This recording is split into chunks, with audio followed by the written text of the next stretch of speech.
Kapag nagkasala tayo pagkatapos ng kumpisal, nabahiran ulit tayo ng dumi ng kasalanan, paano natin ito mahuhugasan ulit? Kailangan ba nating tumanggap ulit ng sakramento ng binyag? Oo o hindi? Hindi.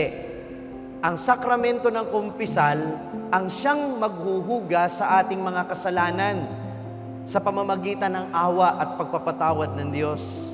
Maganda yung sinabi ni St. John Paul II tungkol dyan.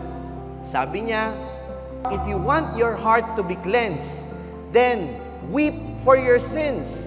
Ask for forgiveness from the Lord in the sacrament of confession.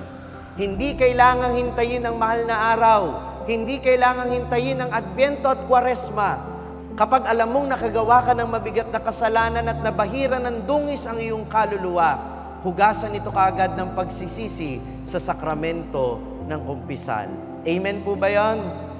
We are children of God, and don't worry, you will be forgiven by our Father.